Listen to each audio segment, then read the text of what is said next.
Olá, olá, boa noite a todos, tudo bem por aí? Bom, então, vocês devem ter visto, né, que essa é a nossa última aula à distância. Eu vou gastar ela fazendo a revisão da nossa prova, não é? Resolvendo aqui as questões que foram cobradas na nossa prova bimestral.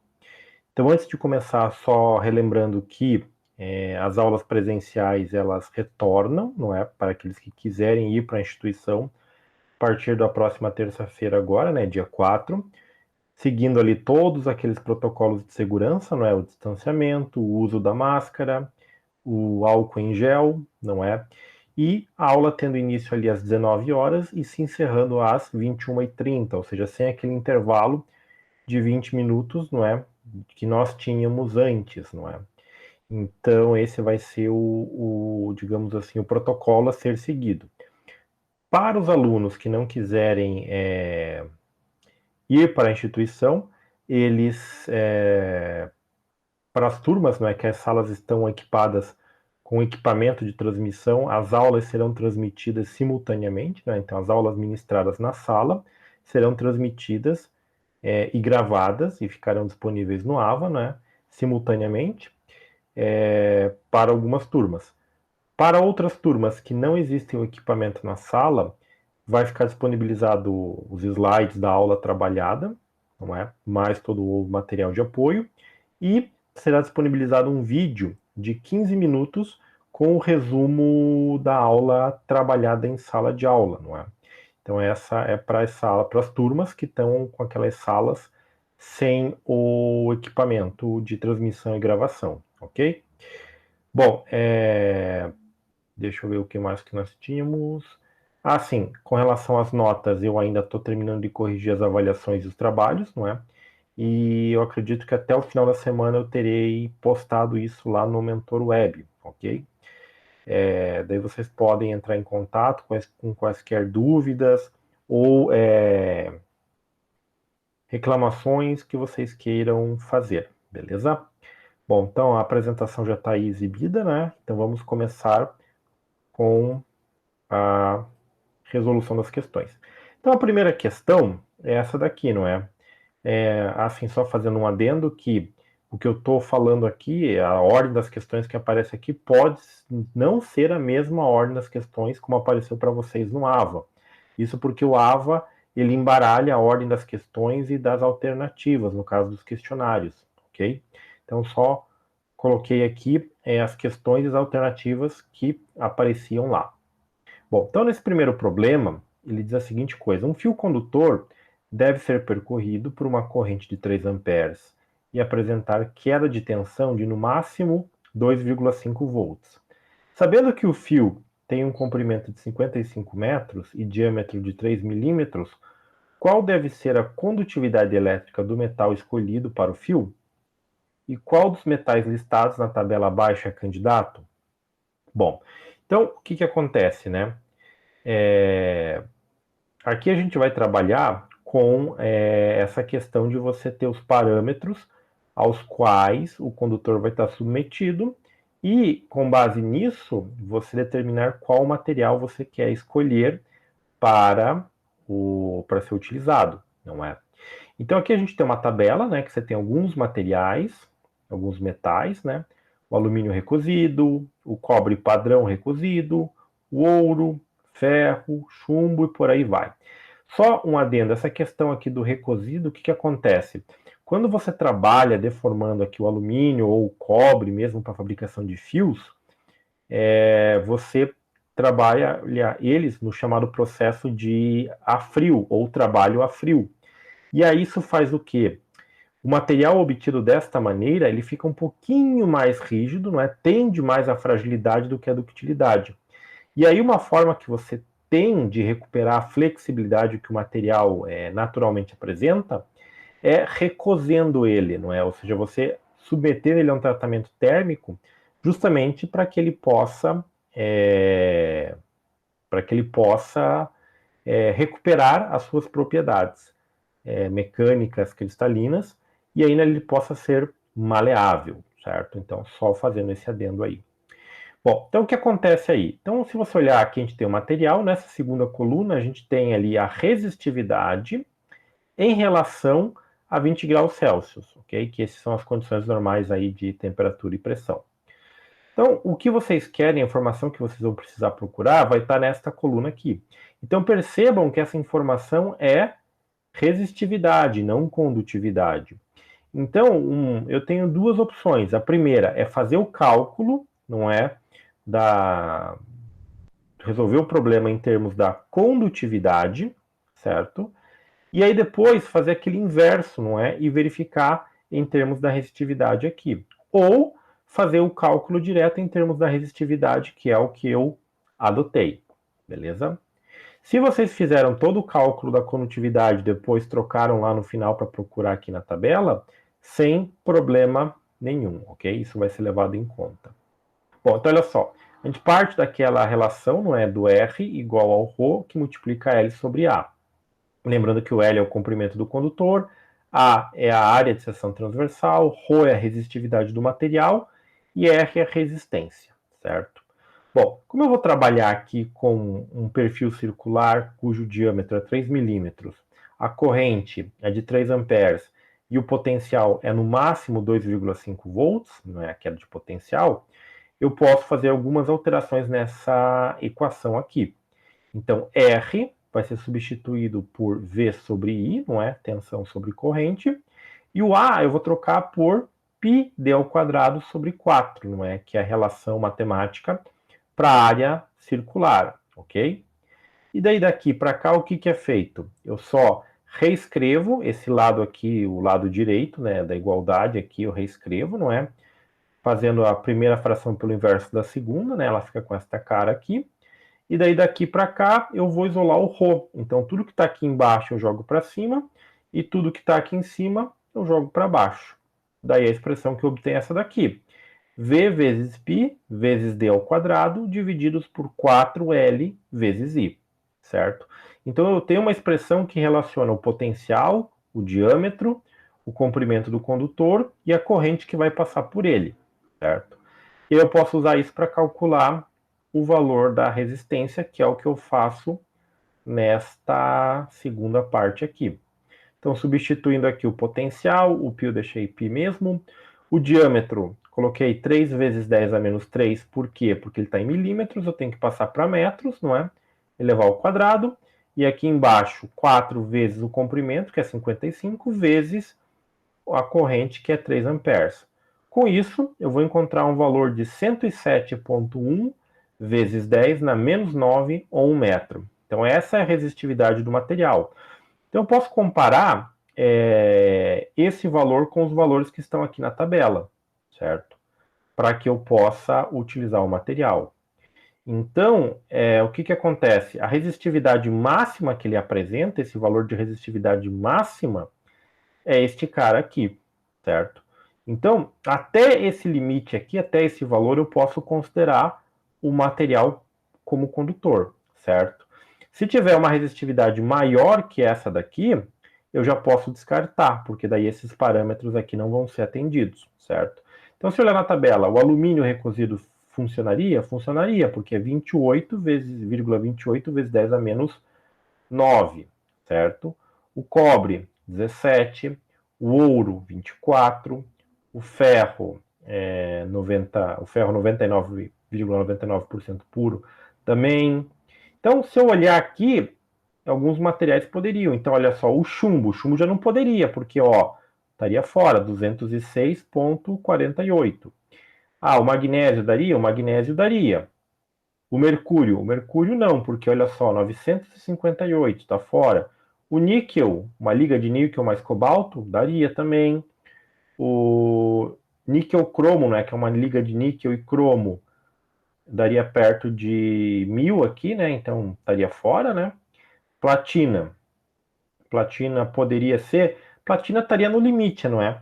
Seria 106,9 e por aí vai. Então, fazendo essas comparações, vocês conseguem dizer quais desses materiais seriam. É claro que dependendo do tipo do material, por exemplo, platina, um material que é relativamente caro, o seu processo de extração e manufatura, Então, não seria a melhor escolha, né? Você poderia pegar aqui, por exemplo, um alumínio ou um cobre, eles têm um valor assim de aquisição e tudo mais, mas em conta, ok? Então, esses materiais aí você poderia trabalhar com eles, não é? Esses que eu mencionei, não é? Justamente para justamente ter isso como possibilidade, certo? Então, no caso da primeira parte, esse aqui é o cálculo para o valor, né? E da segunda parte, esses materiais que eu falei aqui, beleza? Então, era isso que era pedido aqui na resolução do exemplo desse primeiro problema aqui, ok? Bom, o segundo já mexia lá com a parte dos capacitores.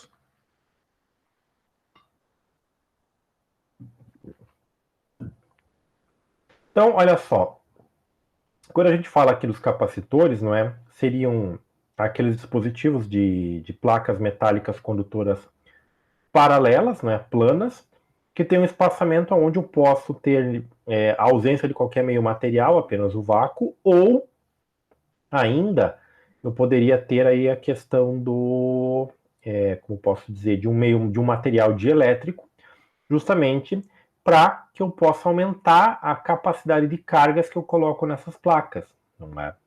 Então, olha só, o que diz o enunciado aqui? Ele diz aqui, um capacitor de placas paralelas e planas deve ser construído e uma tensão de 20 volts deve ser aplicada entre os seus terminais. Considere que as placas são quadradas com aresta de 12,5 centímetros e a separação entre as placas é de 2,5 milímetros. Considere inicialmente que apenas o vácuo esteja entre as placas do capacitor. Qual será a capacitância? E depois, qual dos materiais listados na tabela a seguir pode ser introduzido entre as placas para que o valor da capacitância seja dobrado? Ou seja, eu tenho o dobro do valor da capacitância apenas com vácuo? Bom, então aqui a gente tem 4 materiais, né? O vidro de cal de soda, né? Que é o vidro comum, a porcelana, a sílica fundida e o fenol formaldeído, que não é que é um material polimérico, né? Uma resina polimérica que você utiliza aí para isolamentos e coisas do gênero, ok? E aqui tem a constante dielétrica, não é? Observem que ela não tem unidade, né? Porque é aquele εr, não é? Que apareceu lá em alguns exemplos que a gente já tratou em sala de aula, né? Que é uma razão entre o epsilon do material pelo epsilon zero, que é o epsilon do vácuo, não é? Vai aparecer aqui. Então, geralmente você trabalha com esses materiais, com esses valores de epsilon relativo, não é? Justamente porque é uma forma mais simples, né? Apenas um valor numérico que relaciona aí duas propriedades dos dielétricos dos materiais. Lembrando que os materiais dielétricos são os materiais que não são bons condutores elétricos, não é? Eles estariam na parte dos isolantes, né? Se a gente pegar lá no material anterior, das aulas anteriores, a gente tem aquela linha lá que você tem a divisão entre os materiais isolantes, semicondutores e condutores. Então, a maioria dos dielétricos poderia ser classificadas como materiais isolantes, ok? Bom, então, dando seguimento aqui, olha só. Então, a gente começa dessa expressão aqui, não é? Então, lembrando que isso aqui é a expressão da capacitância para um capacitor de placas planas separadas por uma distância L, como é o que aparece aqui na equação. O epsilon zero aparece aqui porque nesse primeiro momento eu só vou estar considerando o quê? O vácuo entre as placas. Então, o epsilon zero para o vácuo é um valor fixo, ok? Então, substituindo nessa equação aqui os valores fornecidos, ou seja, qual que é a área? Ele não deu a área, mas deu aresta. E por ser uma área quadrada, é o quê? Aresta vezes aresta. Então, é esse valor aqui elevado ao quadrado. Então, tá aqui, ó, 12,5 vezes 10 a menos 2, né? Porque é centímetros eu passo para metros, elevado ao quadrado. Divididos por quem? Pela separação. Qual que é a separação entre as placas? 2,5 milímetros. Então, é 2,5 vezes 10 a menos 3, não é? Metros. E o ε0 para o vácuo tem esse valor aqui, né? De 8,85 vezes 10 a menos 12, ok? Faradays. Então, esse é o valor do ε0 para o vácuo, ok? Então, efetuando esse cálculo aqui, a gente vai encontrar um valor de 55,31, né, aproximadamente, vezes 10 a menos 12 faradays, ou picofarads, ou ainda, se você jogar 3 casas para cá, ou seja, 0,05531, seria nanofarads, né? Que seriam as ordens de grandezas mais comuns que você tem aí para os capacitores, né? Para as capacitâncias em geral. Então, esse é o valor que você consegue aplicando 20 volts, né? Entre essas placas metálicas que estão separadas por essa distância, sem nenhum meio material, ok? Bom, agora o que acontece? Eu quero saber eu quero saber, se eu quiser dobrar a capacitância, quais daqueles materiais eu posso utilizar?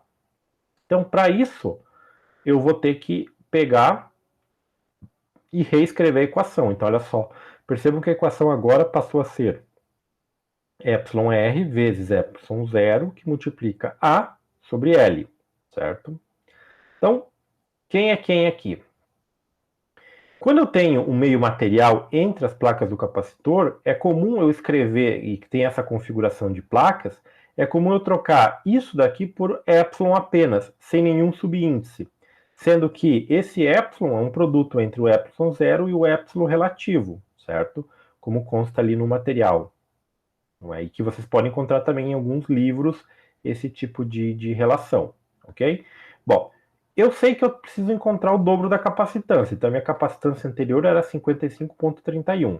Se eu multiplicar isso por 2, vai ficar 110,62 picofarads, né? Ou 10 na menos 12, aqui escondido daí. Então, olha só, tem esse valor aqui, essa capacitância que eu quero dobrar a capacitância anterior. Então, esse valor eu já é conhecido. Então, a única coisa nessa equação aqui que eu vou mudar vai ser o que? O εr, certo? Então, o que eu vou fazer aqui vai ser isolar o εr dessa equação para calcular ele. E assim eu vou encontrar um valor de εr e vou comparar com os valores que me foram fornecidos para verificar qual deles ou quais deles seriam o candidato que eu quero, certo? Então, olha só, o L aqui embaixo passa aqui multiplicando, certo? O A e o ε0 que estão multiplicando passam dividindo, eu tenho essa expressão aqui. Então, olha só, o L, né, 2,5 vezes 10 a menos 3, passado aqui para metros, vezes a capacitância aqui em faradays, né, que é 110,62 vezes 10 a menos 12, divididos por 12,5 vezes 10 a menos 2 ao quadrado, novamente, né, porque aresta ao quadrado, vezes isso daqui. Então, tendo isso daqui, o que eu vou fazer? Resolvendo essa equação, eu vou encontrar de um valor de aproximadamente 2, né? Se fizer na calculadora, isso aqui vai dar 1,9999, que você pode aproximar para 2. Bom, então eu preciso ter um material cujo o valor do dielétrico dele, né, do ε relativo dele, seja de 2. Se eu olhar nessa tabela fornecida aqui, o valor mais próximo é 4, que seria metade, né? Então esse valor aqui é o dobro do valor que eu encontrei. Então, se eu usar esse cara aqui, a minha capacitância não vai ser dobrada, ela vai ser quadruplicada, certo? E aí, se eu quiser um uso específico para o capacitor, eu não posso fazer isso, não é? Claro, a menos que eu queira um uso em que a capacitância mínima seja ali o 110, e aí eu possa ir para além disso, daí eu poderia usar esse material aqui. Então, neste caso aqui, eu não tenho nenhum material nessa tabela, não é? Que eu possa utilizar que vá me fornecer aquela capacitância de 110,62 picofarads. Então, qual seria a resposta, né? Qual dos materiais listados na tabela a seguir pode ser introduzido entre as placas para que o valor da capacitância seja dobrado? A resposta é: nenhum dos materiais atende esse requisito ou vai chegar nesse valor aqui. É claro que existem alguns materiais poliméricos, por exemplo, que têm esse valor do εr muito próximo, eu poderia utilizar eles.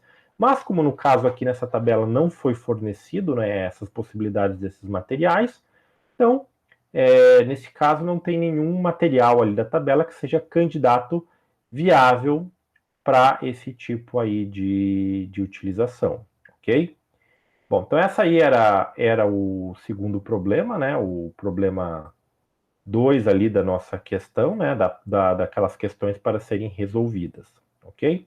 E daí, agora a gente vai ver as questões do verdadeiro e falso, ok? Bom, então questões do verdadeiro e falso, a princípio eram para ser 4 questões, não é? E aí aí um aluno me procurou e disse que tinha problema. Daí eu fui verificar e de fato, na hora da prova, apareciam apenas o enunciado da questão, mas não tinha alternativas, certo? Então foi algum problema ali no AVA, né, que eu não consegui atualizar na hora, né, porque o questionário estava acontecendo, então não tinha como atualizar na hora. Então o que vai acontecer? Essa questão ali do AVA, ela vai ficar como o valor dessa questão vai ser atribuído aos alunos, não é? Porque é uma questão que foi cancelada. Então, o valor dessa questão já é atribuído a vocês, ok? Bom, então, olhando aqui, uma das questões era essa daqui, não é? Então, olha só, considera a célula unitária mostrada na figura abaixo. E sabendo que o peso atômico vale 141 gramas por mol, determine a massa específica e qual sistema cristalino ela pertence. Então, você tinha aqui 5 opções, né? E aí tem que determinar através dessa figura qual é o sistema cristalino e qual é a massa específica dele, certo? Bom, então vamos ver primeiro o cálculo da massa específica, certo? Então olha só, você tem essa estrutura aqui. Essa estrutura ocupa um volume, certo? E esse volume a gente sabe que entra aqui, né, nesse VC da equação da massa específica ou da densidade do meu material. Outro parâmetro que vai depender dessa distribuição aqui de átomos nessa estrutura é o N, que é o número de átomos por célula unitária. O valor do peso atômico foi fornecido, 141 gramas por mol, certo? Então, e o número de Avogadro, Na, ele é conhecido, esse cara que aparece aqui embaixo.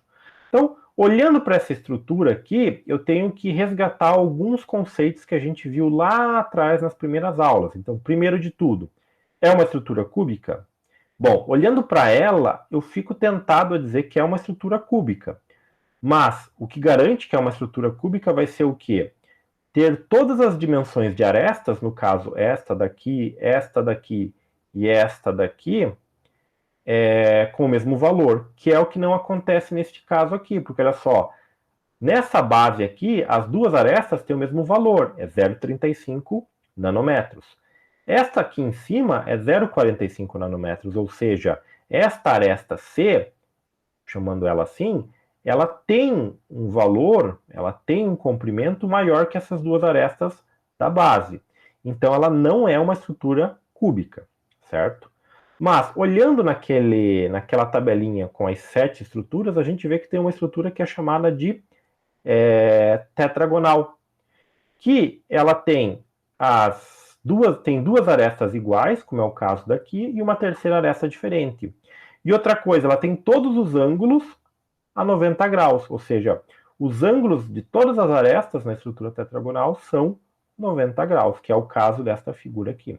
Então, se você tem uma estrutura como essa, nesta representação, e você tem átomos nos cantos com ângulos de 90 graus, então, para você contar quantos átomos tem por célula unitária, o que acontece?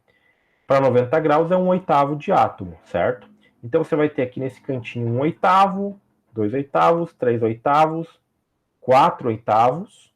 Aí aqui embaixo 5, ali para o final 6, 7 aqui na frente e aqui neste lado 8/8, ou seja, um átomo por célula unitária neste caso. Mais aquele átomo que está ali no meio são 2. Então o N para essa estrutura aqui vão ser o quê? 2 átomos por célula unitária. Beleza, então o N eu já tenho, e agora eu preciso ver o volume. Como é que eu calculo o volume? Então a gente viu que se você tiver uma estrutura que não é cúbica, certo? Que o volume é a aresta ao cubo, você vai lançar a mão dessa equação aqui, que é a área da base vezes a altura. Então vai ser esta área vezes essa altura aqui. A área da base vai ser o quê? Vai ser a aresta ao quadrado. Não é? Vai ser esse 0,35 vezes 0,35 vezes quem? Vezes o C, que é o que está aparecendo aqui. Então, colocando estes parâmetros aqui, fazendo a conta, você vai encontrar que o volume da célula cristalina é de 5,512 vezes 10 na menos 29 metros cúbicos, certo? Então, esse é o volume da célula cristalina, mas percebam que ele está dado aqui em metros cúbicos. E nas alternativas aqui está tudo em grama por centímetro cúbico. Assim como você também tem o quê? Que a massa, né, que o peso atômico está dado em gramas por mol. Então, o que você pode fazer é o seguinte: você pode fazer aquela conversão, certo? Ou multiplicar o resultado final por 10 na sexta positivo. Então, essa é uma outra forma que você tem de passar o volume, né, que está em metros cúbicos, para centímetros cúbicos. Então, multiplicando esse cara aqui por 10 na sexta, o que eu vou ter? 5,512 vezes 10 a menos 23 centímetros cúbicos, ok? E aí, substituindo este valor, que é o que faltava nessa equação aqui embaixo, para a massa específica, eu vou encontrar o valor da massa específica. Então, é 2 vezes o 141, divididos, não é, pelo volume, vezes o número de Avogadro, certo? Então, fazendo essa conta aqui, vocês vão encontrar 8,49 gramas por centímetro cúbico, certo? Então, pegando esse valor e voltando lá nas alternativas, a única alternativa que tinha lá como opção tetragonal de corpo centrado, né? Porque você tem um átomo no centro. Se tivesse átomos nas faces, seria tetragonal de face centrada, mas nesse caso não, né? Tetragonal de corpo centrado. E o valor de 8,49 gramas por centímetro cúbico, que é o valor que a gente calculou, né? Que a gente determinou ali com a expressão. Então, a alternativa correta, né, é essa que está em destaque aqui. Pode ser, se você estiver lembrando da prova, que não era alternativa C, digamos lá que você marcou, não era alternativa C, mas você tem encontrado isso daqui numa alternativa D, por exemplo. Exatamente o que está escrito aqui. Tudo bem, porque também, como eu já mencionei, o sistema embaralha as respostas dessas questões, assim, de múltipla escolha, não é? Então, ele vai embaralhar a ordem das questões. Então, se algum colega seu, por exemplo, marcou C e você marcou D, mas tem essa informação aqui explícita, né? Essa massa específica e esse valor, esse tetragonal de corpo centrado, é isso que está valendo, ok?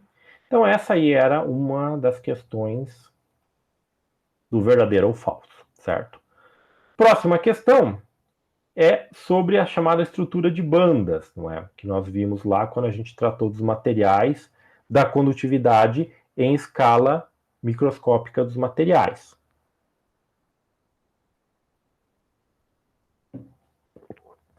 Bom, então olha só o que diz o enunciado. Com base na teoria de estrutura de bandas para os materiais sólidos, o espaçamento energético entre as bandas de valência e condução determina o tipo de condutividade apresentada pelo material. Deste modo, é correto o que se afirma em... Então vamos lá. O espaçamento energético entre as bandas de condução e valência não ocorre em materiais isolantes. Errado. Esse espaçamento de estrutura de bandas é um modelo teórico para você também descrever a condutividade em termos de energia, não é? E ele é aplicado nos 3 tipos de materiais segundo a condutividade. Ou seja, em isolantes acontece, você pode usar a estrutura de bandas para explicar a condutividade, em semicondutores e em condutores, ok? Então, dizer que ela não ocorre é errado. Então, isso já inviabiliza essa alternativa aí. Alternativa A, no caso. O espaçamento energético entre bandas de condução e valência é pequeno, da ordem de poucos eletronvolts para materiais isolantes. Bom, então, eletronvolts é uma unidade de energia que você usa justamente para medir essa questão das bandas, né, e dos posicionamentos entre elas. Dizer que é de poucos eletronvolts para materiais isolantes é incorreto, porque, como a gente viu na teoria, os materiais isolantes eles têm um espaçamento energético relativamente grande entre as bandas de condução e valência, certo? Então, por conta disso, essa alternativa está incorreta, certo? Bom, próxima. O espaçamento energético entre as bandas de condução e valência não ocorre em materiais semicondutores, estando as bandas energéticas sobrepostas. Isso está completamente errado, porque os materiais semicondutores, como a gente vai ver aí numa aula específica para eles, esse espaçamento energético é pequeno, mas não assim podemos dizer, desprezível, ou eles estão sobrepostas. Não. Ele tem um espaçamento, energeticamente ele é pequeno, da ordem de poucos eletronvolts. No caso, para os semicondutores em geral, eu acho que o valor máximo de separação entre banda de condução e valência é de aproximadamente 2 eletronvolts, 2.1, 2.2 no máximo. A partir daí você começa a migrar para um material mais isolante, certo? Se eu não me engano, no silício, que é utilizado aí na fabricação dos processadores de computadores, chips e tudo mais, a separação energética entre as bandas é de 1,1 eletronvolts, ok? Então, por isso, essa alternativa C está errada. Vamos ver aí por que ela está errada, né? Então, o espaçamento energético entre as bandas de condução e valência é grande para materiais condutores. Não. Ele, no caso dos materiais condutores, esse espaçamento ele é praticamente inexistente. Por quê? Porque elas estão tão próximas, as bandas de condução e valência, para os materiais condutores, que só com a energia de vibração que os elétrons têm da temperatura do ambiente, eles ganham energia mais do que suficiente para fazer essa transição entre a banda de condução e valência. Então a separação energética para os condutores não é pequena, para os condutores não é grande, ela é muito pequena. Então por isso essa alternativa aí está correta, é errada, perdão.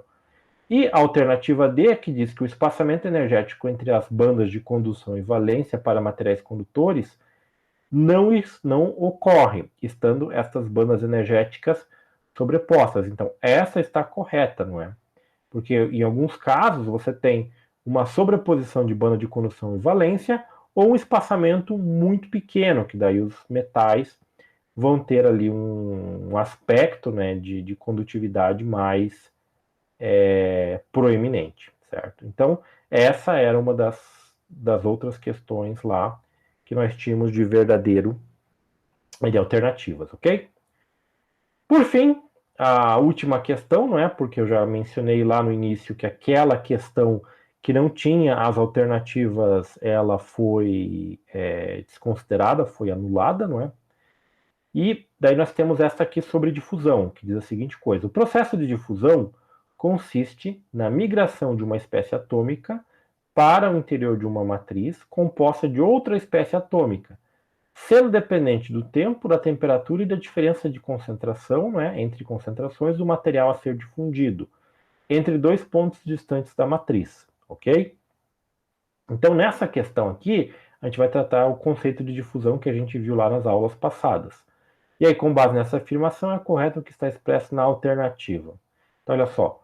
Quanto menor for a distância que se considera entre dois pontos, maior será o fluxo de difusão. Não, está incorreto. A questão do fluxo difusional vai depender do que? Da diferença de concentração entre os materiais, certo? Então, só dizer que quanto mais próximos estiverem os pontos, o maior será o fluxo de difusão, está incorreto. B. Aumentando a diferença de concentração das espécies atômicas a ser difundida e mantendo a temperatura constante, o fluxo de difusão aumenta.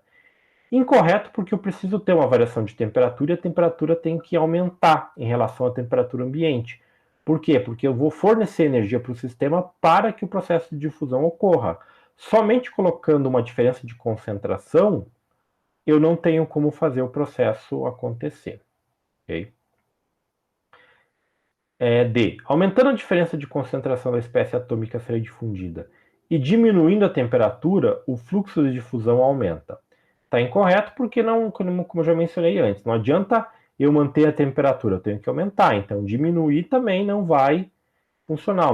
Meu processo, meu sistema precisa de um ganho energético que está em termos da temperatura aumentando e não diminuindo.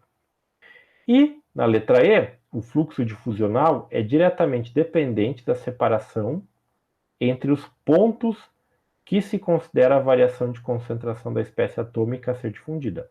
Incorreto. Ele é inversamente independente, ou seja, o que acontece, não é? O que acontece, não é, no caso da equação? Vocês vão ver que a equação ela relaciona a variação da concentração pela variação da distância entre os pontos que você vai considerar, vezes a difusividade. Então, se você falar que o fluxo difusional é diretamente dependente, está errado. Por quê? Porque para a equação, o fluxo difusional, o J, é inversamente proporcional a essa questão aqui da separação dos pontos que eu tenho a diferença de concentração, que eu estou considerando diferenças de concentração, certo? Então, a única alternativa correta é a letra C, nesse caso aqui, né? Ou tem que apresentar a seguinte coisa na alternativa, que aumentando a diferença de concentração da espécie atômica a ser difundida e a temperatura, ou seja, estou aumentando a temperatura também, o fluxo de difusão aumenta. Sim, está correto. Então, se eu aumentar o fluxo de difusão, eu tenho que aumentar a temperatura e a variação da concentração, certo? Então, essa é a alternativa correta, ok? Então, só tem 3 questões nessa parte aqui do questionário, não é? Justamente porque aquela questão que as alternativas não apareciam, ela foi desconsiderada, né? Ela foi anulada, beleza? Então, o que eu tinha para mostrar era isso, não é? Então, só reforçando, nossa próxima aula, que vai ser agora no dia 10 de maio, não é? Na próxima segunda-feira, nós teremos aula presencial, né? Para aqueles que quiserem ir presencialmente para a instituição. Lembrando que os protocolos distanciamento social, álcool em gel, uso contínuo de máscaras, levar uma garrafa com água, porque os bebedouros não vão estar disponíveis, não é? Devem ser seguidos, ok? Bom, o que eu tinha então no momento era só isso. E na próxima aula iniciamos então o conteúdo para o segundo bimestre. Então é isso, uma boa noite a todos e nos vemos na próxima aula.